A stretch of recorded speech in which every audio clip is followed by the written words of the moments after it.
Yo, listen up. Hope y'all vibing today. Sabalenka, the world's top-ranked three-time Grand Slam queen, straight up the most unstoppable force in women's tennis right now, called out Nike for sleeping on her. And hold up, Nike's response? A flower. Yeah, you heard me.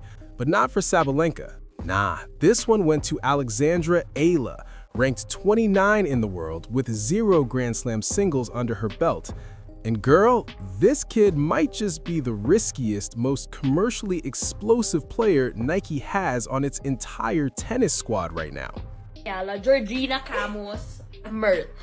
I feel so honored and I feel... At the 2025 WTA Finals in Riyadh, Sabalenka got hit with a simple question about her on-court style for the 2026 season.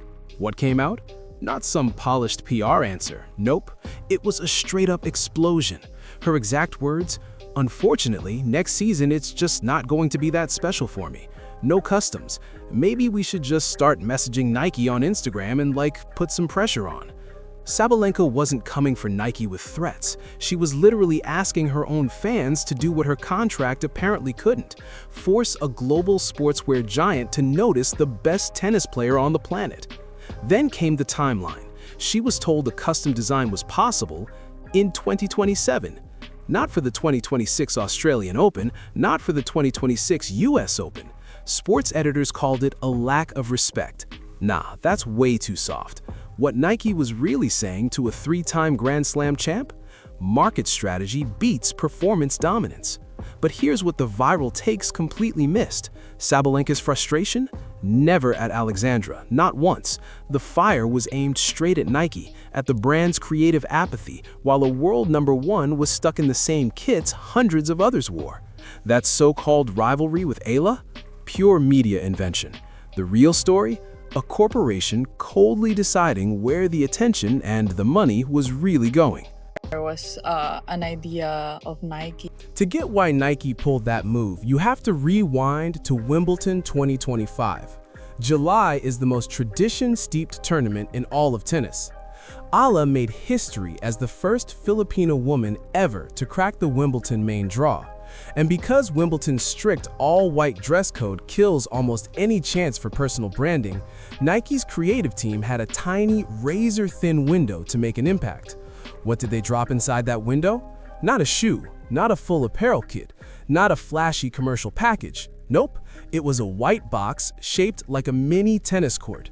Inside, a custom hair tie inspired by the saga, honoring the national flower of the Philippines since 1934, plus a handwritten note that read, "The saga, delicate, radiant, resilient.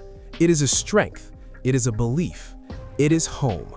Nike's crew had gone deep into Philippine cultural history to unearth the etymology of the flower's name, Sakita, meaning "I promise you," a phrase rooted in legends of eternal love and sacrifice.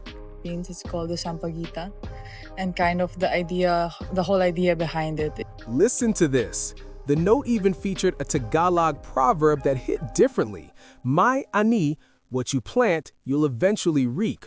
And yeah, that line carried weight.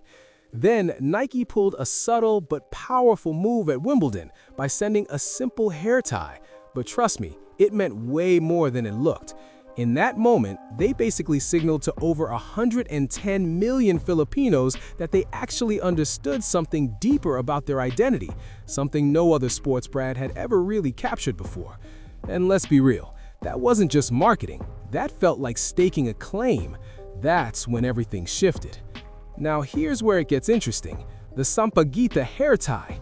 Never sold, never dropped to the public. It stayed private, symbolic, and completely exclusive to Alex Eala. But hold up, Nike was watching closely.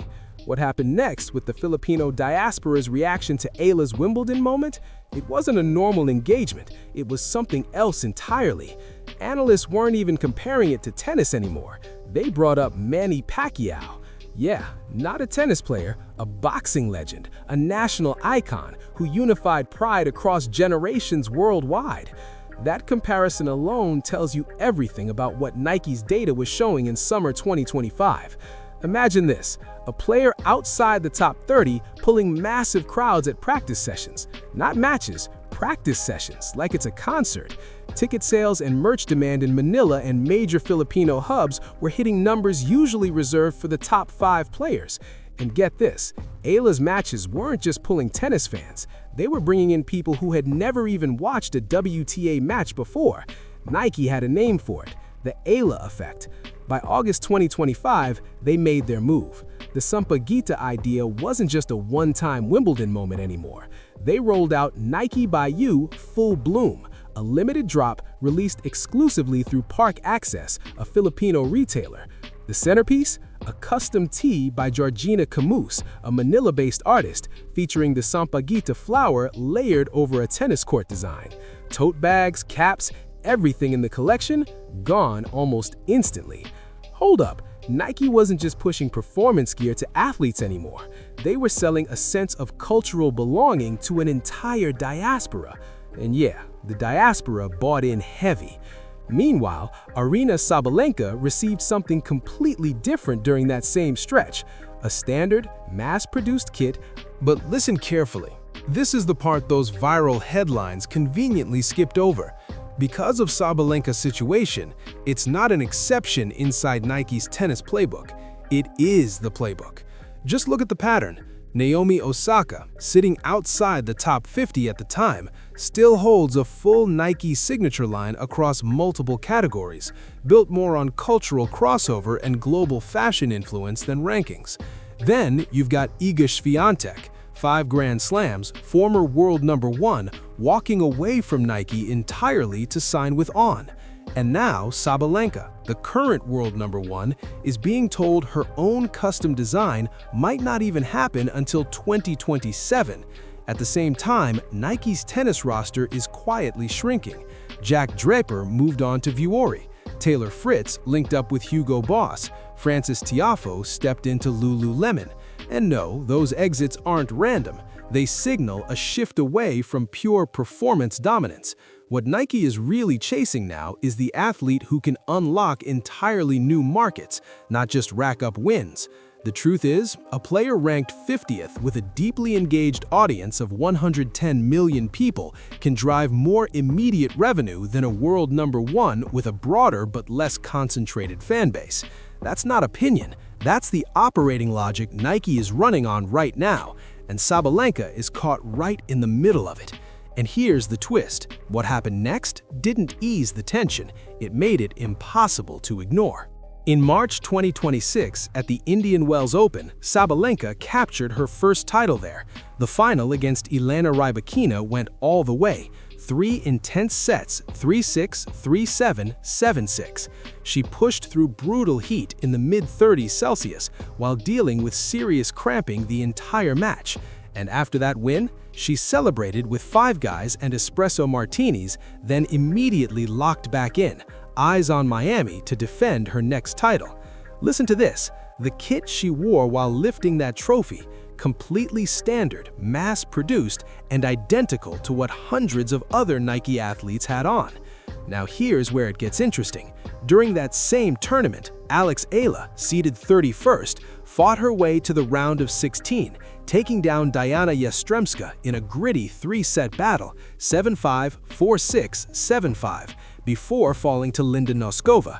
That run pushed Eala to a career-high world ranking of 29 on March 16, 2026. And when the Miami Open rolled around, organizers quietly confirmed something major. Eala's matches were among the most in-demand sessions of the entire event. Meanwhile, Aryna Sabalenka took home the trophy. But hold up, there's another layer here that people haven't fully unpacked yet, and that's the wave of financial misinformation that exploded after the whole saga went viral. Multiple platforms started throwing around wild numbers, a supposed $1.6 billion UAE deal, a $45 million Wilson contract, even a $75 million Nike agreement. Sounds crazy, right?